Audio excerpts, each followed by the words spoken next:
Dans les soucis de se faire une idée sur les difficultés de la population de Sud-Bangui, afin de trouver une solution palliative, la délégation de la Fondation Célestin Konzi FCK, œuvrant au nord-ouest de la République démocratique du Congo, composée des chargés de la logistique nationale, Alain Konzi Libolo, les porte-parole nationaux, les coordonnateurs provinciaux Jean-Jacques Bobutu, les 5 coordonnateurs sectoriels du territoire de Congo, conduite par Nelson Bopeli Konzi, vice-président de la dite fondation, a été tour à tour à Congo Dongo Motuba, Bokonzi Makengo Bomboma aidé Lokombo alias Mangbalangbata pour chiter en Zumbele. L'objectif de cette mission est de vérifier les premières vagues des actions posées par la fondation, celui des dotations de motos aux chefs de secteur et chefs coutumiers des secteurs de Dongo et Bomboma, mais aussi des bicyclettes à tous les chefs de village dans les 2 secteurs précités avant de commencer les deuxièmes vagues des actions de la Fondation Célestin Konzi.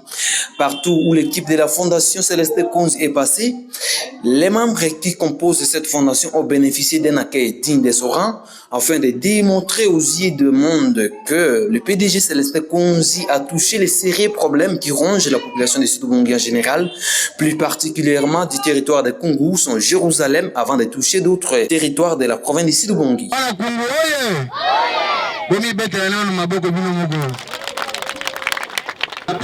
Merci na président fondateur Célestin Konzi. Abakisi merci lisusu na bana nyoso ya Congo. Boye na ngai awa ezali pamba terre. Na ye awa poete tozali batu oyo toza kobundela batu oyo bazanga maloba. Fondation Célestin Konzi na koyebisa bino boye.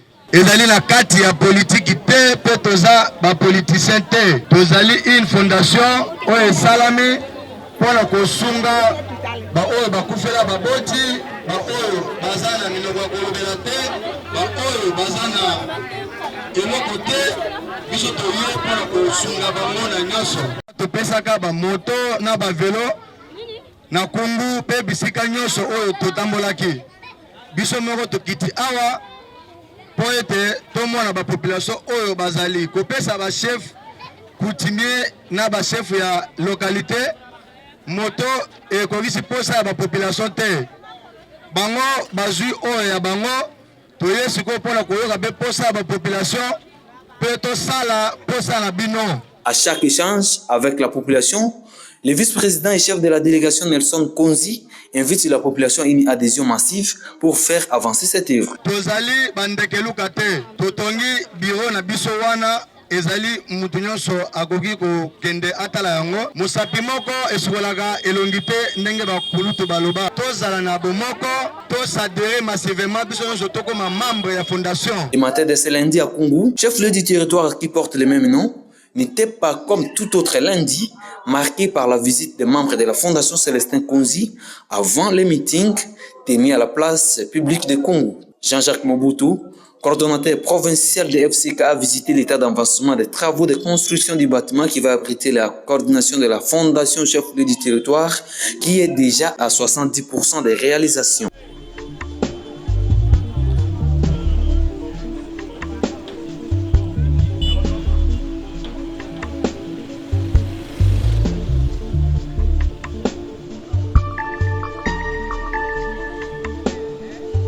À Dongo, après l'accueil chaleureux réservé par les membres de la fondation et les Dongolais, les vice-présidents, les logisticiens de la fondation et la suite de la délégation ont visité l'évolution de la construction du bureau de la fondation situé à Sokobelam, où ces travaux sont très avancés avant de visiter le port qui sera érigé au nom de la Fondation Célestin Konzi.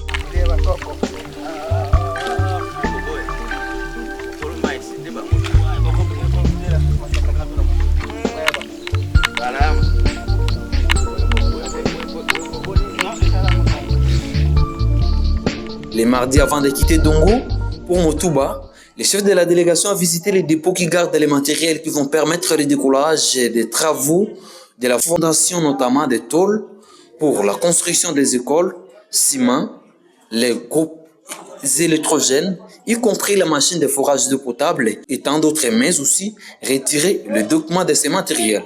À Motuba, village natal de PDG Célestin Konzi, la délégation bénéficiait de l'affection de ses 16 frères dans une soirée de réjouissance en manifestant leur joie à travers des chansons et danses. Prenant la parole, le coordonnateur de la Fondation Célestin Konzi, secteur de Bon Moment, Faustin Motendo, a présenté l'équipe de la délégation.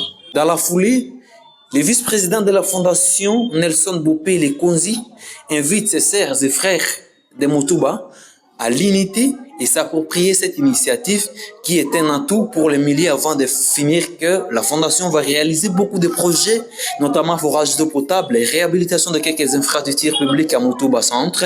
Motuba a un problème criant d'eau potable et dixit les habitants du village qui dit être très intéressés de cet acte.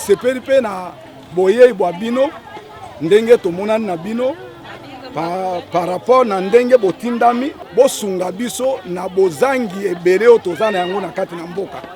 Alors bosunga mboka botala mboka ekufa mboka ezali na activité moko te. Kaka ya mai eza na Motuba makasi na groupement Motuba tozana kaka ya mai ya komele mai ya kitoko pe ezali te. Otali kaka ndenge bomoni mai awa couleur ya mai ekesani par rapport na ndenge mai bimaka ne bande na timoli yango na maboko pau na ngai maboko na ngai na timoli 25 mètres pona zwa mai awa na entourage oyo ezendeke bosenga ya mai ezali pene ndako soki tukumi sato oyo bazosalela libulu oyo moko puis mokolo ya zando toyaka bato ebele tala kaka troupement toyaka bato ebele pe mai kuna ebebaka tomeleke mai ya mabe totekaka yango te. Cette journée était clôturée par la visite familiale.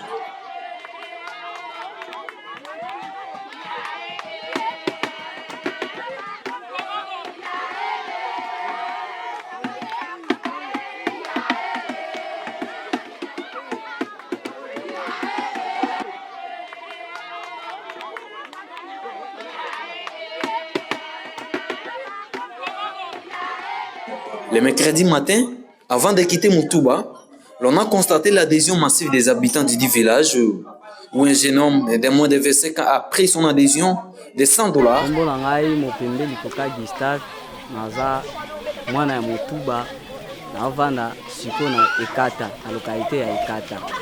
Outi kusadere na fondation Célestin Konzi kusadere na $100 ninde pousse ko na sandere na mbonge beligu na mbulo za mama.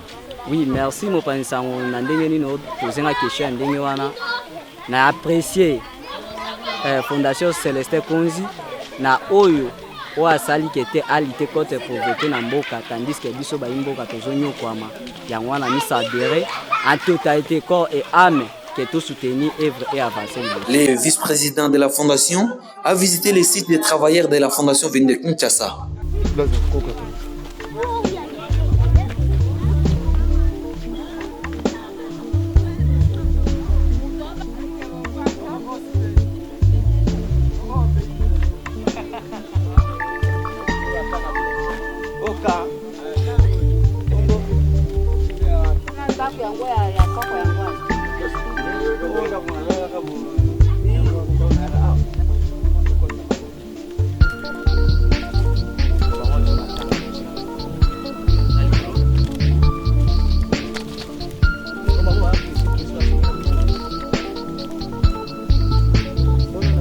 À Bokonzi comme à Makengo, le coordonnateur de la Fondation Célestin Konzi, secteur de Bon Moment, Faustin Motendo, invite Père à une adhésion massive pour booster à la bonne marche de la Fondation. À Bon Moment, le chef-lieu du secteur qui porte le même nom, l'équipe de la Fondation a passé une nuit villétade de délabrement très avancé du tronçon qui sépare Makengo et Bon Moment. Avant de quitter Bon Moment le jeudi matin, l'objectif de la mission était dévoilé devant la population présente. À suite, l'équipe de la Fondation, sous l'accompagnement des chefs de secteur de Bon Moment, ont visité la parcelle qui sera érigée, les sièges de la Fondation. Les bénéficiaires des dons de la Fondation de PDG Célestin Konzi, qui ne sont rien d'autre que les chefs de secteur, les chefs de village, les chefs coutumiers, salue l'acte posé par la Fondation Célestin Konzi, qui est le premier depuis l'indépendance de la République démocratique du Congo, car ces enjeux vont beaucoup les aider et promettent leur soutien indéfectible et inconditionnel au PDG Célestin Konzi et sa fondation. Vraiment, tozo tombela d'abord na PDG Célestin Konzi, banda mokili, nalobate banda Congo e bandi, tomona te moto moko asala ekela ya boye. Toza na babaye rebele o baye bani na Congo. Mais po moto atika alongola mbongo na ye, asombela moto meme pine ya velo meme rayon. Basala etika la te osalema. Eza historique, tozo yeba te, nde tozo sala te nzambe abatela nano mwana oyo. Mais posta na biso ezani, esengi nano pe tomona ye. Soki tomoni ye, ne elongo moko na bakumu tokosimba loboko ne totomboli likolo, nzambe apesa ye lisusu mikolo ebele. Meme na mosika, nazotombola loboko na ye likolo, bose makengo oyenie. Ezali ya solo bandeko bayaka na biloko awa. Omabongo mabandeko tozi bamoto moto ezalaki misato oyo anga yango kuna malgré ba chef de gouvernement akomi nano te tozwaka mpe batricot tuku ibale tozwi bamégafone misato tozwaka mpe 20 vélo na 20 vélo wana tokaboli secteur tikalaki na 5 vélo topesi mosusu secrétaire atambolaka mpa bamosika topesi agent mosusu awa topesi mosusu aza na makengo wayaka oyo totika na résidence ezali moko mpo etuka mai na biso ezali suku oyebisa bino te makambo bosali awa oui banda ngai nakola mpe bato bakola batikala komona yango te nakolikia te nsima mikolo makambo koya ekoleka oyo mbala koto na koto Fondation Célestin Konzi oye malokumbu ngai moto na banda kozwa biloko yango wana na maboko ya cordon tozwa moto moko ya sika yango wana tozwa mpe 7 vélo tozwa mpe 7 po tozwa mpe 8 bose nalobi na polele eza to mpe ya boye te tokende mpe na fete oyo ya biso na bokonzi tozwa mpe mbongo ya masanga oyo ya biso moko ya ma 3 bidon bose nalobi bongo mpe tofeta na bokonzi tolia tokapa na bandeko mokolo oyo bapesaka bokonzi oyo ya bango 30 bose tokana eka po tibili boye po ila ya makanisi doit commencer tout au raisonnani to apiani mouvement no sapo à part mouvement mo de to reconnaît tenena ko alors na ce pays na ko ya na bino nzambe asunga kambo na bino leka toujours liboso ezala nzambe alikolo ezala milimo ya bakoko na biso mboka ya gouverneur yango nzambe akosala kaka Konzi asunga mboka ose toyoka komboli mokako soit partout soki azokende ata na Turquie ata wapi bakopi na ye liboso mpo biso tosauve bose ilakolo mino kambo nyonso tu oyo ya Fondation Konzi nete ekóma na kati ya groupement Lokombo atuka tomona yango polele epuis misala na yango esalema na esengo makasi toza na confiance ya Fondation Célestin Konzi na koya na ye nzambe apambola ye atombola ye atukana bime ya bakoko na biso moko pouvoir ya mboka ekokoba mpo na Célestin Konzi mpo asala baevre na kati ya mboka na ye atuka ngai kombo na ngai Sirak Kumbwa nabotami na groupement Lokombo ngai na localité ya Lokombo 6 merci mingi na liebisi oyo nayebisi bino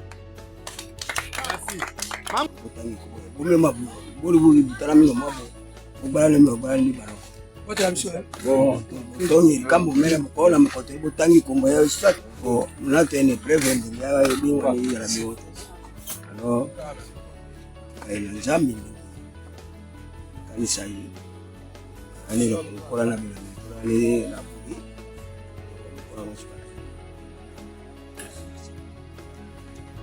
nini kuna joa lelo na joa biro ambo seti itu na kawa zoni tobuta joa mangbanda sapo sapo ta joa. Merci beaucoup. Nazo remercier ko banana président ya fondation pe na ba membre nyonso bakonzi na ngai oyo bazwi volonté ya ko doter ngai na outil de travail parce que moto eza instrument ko permettre nga mobilité natika place na fandi ko kende na ba groupement pe na siège na niveau ya Bomboma. Donc nazo remercier bango sincèrement pe eza acte de reconnaissance pour na ko lakisa ke la Fondation Célestin Konzi ya disérieux eza makambo politique te ba promesse, c'est beaucoup plus ba action concrète de tozomona. Parlant des infrastructures routières dans le sud Bongi, en général, en particulier le territoire de Congo, il n'existe plus de bonnes routes qui est à la base de la pauvreté de la population. Bien que le délabrement très avancé de ces routes, l'équipe de la fondation a fait plus de 400 km dans le territoire de Congo pour palper du doigt les réalités sur terrain.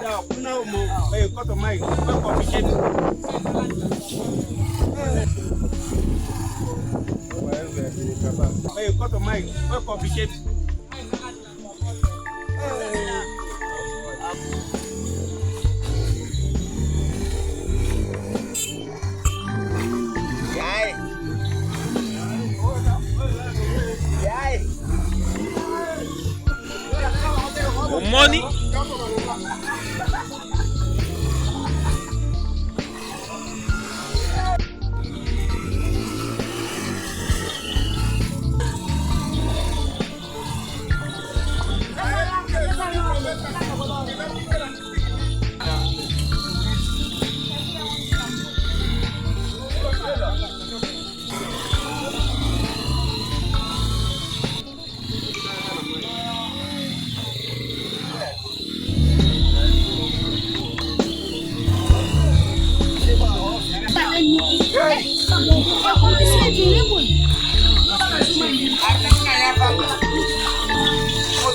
Fondation Molina Poulier Nabuka Konga Wibeki na mama Sasunginga Osala Fondation Molina Poulier. Maintenant toza 18h45. Toza a makana toso toujours ya bombo mama Kengo. La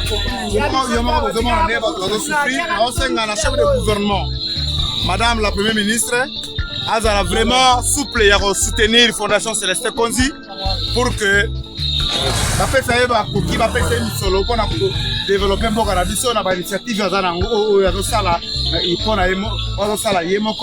ok, à la soutenir à mon côté.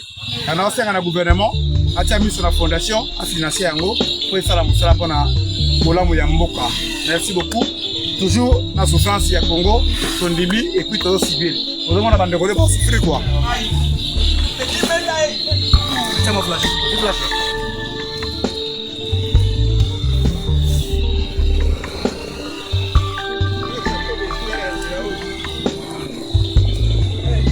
Logi wana. Logi umona ondeni. C'est possible de la façon boy. La façon peuple aussi boy. Vraiment.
Vraiment, président. Et bon, on n'a pas le choix. Et voilà.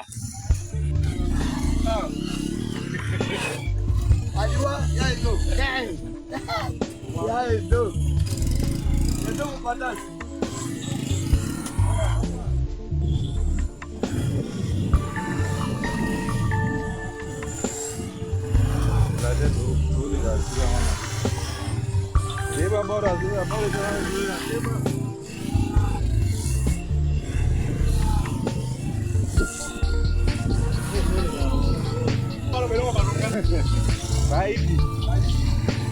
Oh, tu vas voir positif.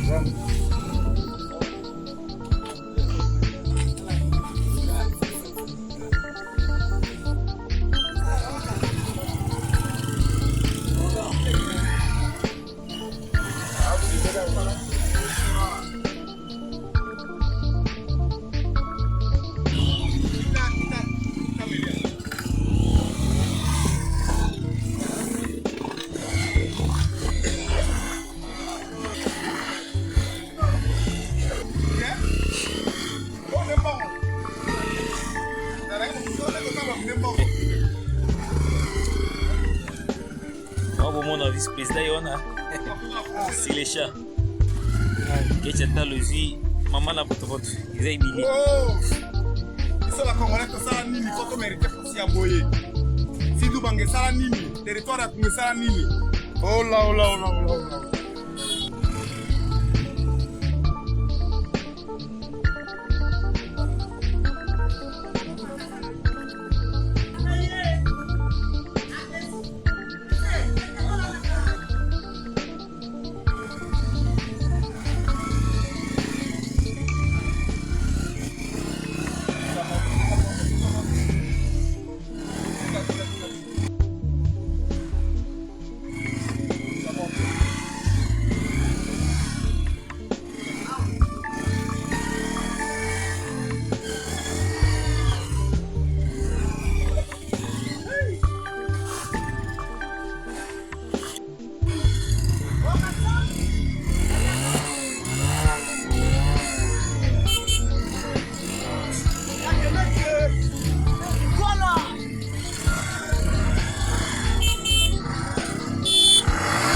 Mesdames et messieurs, wakati bozomona nzela ngomoko oyo eza chemin moko impraticable et financier fondation Célestin Konzi esala mosala ya nzela parce que wana eza domaine na ye baloba ingere totikela bateke mais mpona mosala ya nzela totikela fondation Célestin Konzi totikela ye mosala wa banzela ozwa te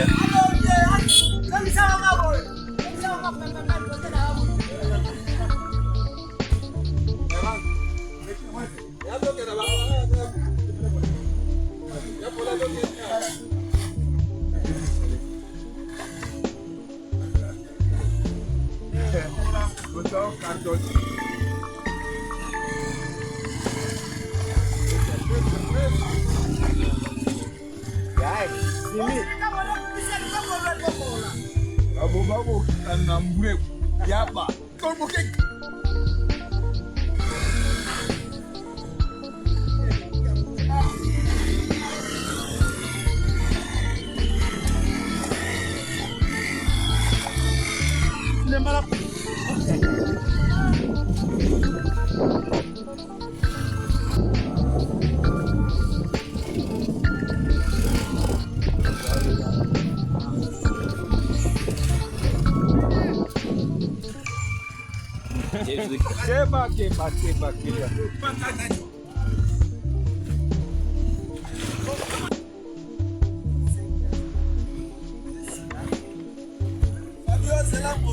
C'est la moto.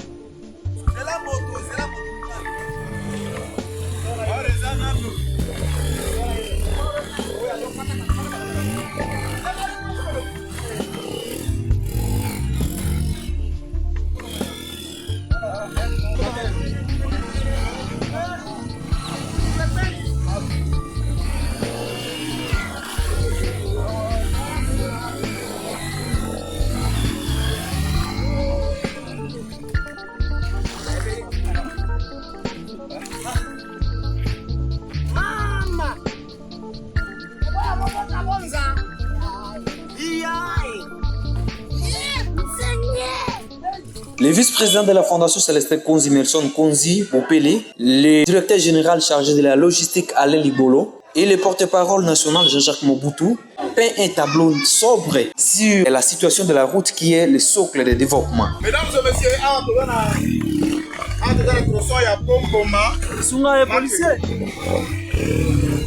Talanzela, ezami na territoire ya précisément na secteur ya Bomboma na groupement ya Makengo. Esanga ya 9 km.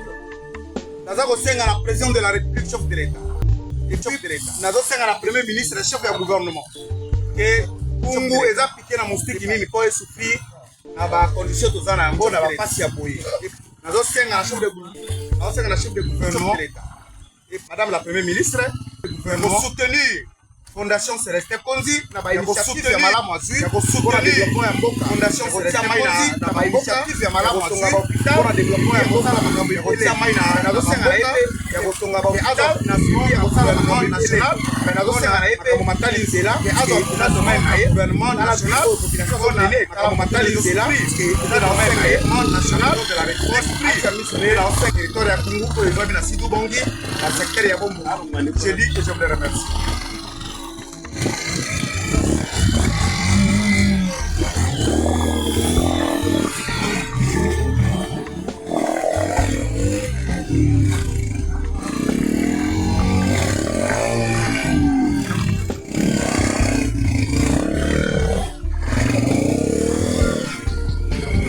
La Fondation Célestin Konzi donne l'espoir de vivre aux filles et aux fils de la province de Sidou-Bongi. Ah, la grâce!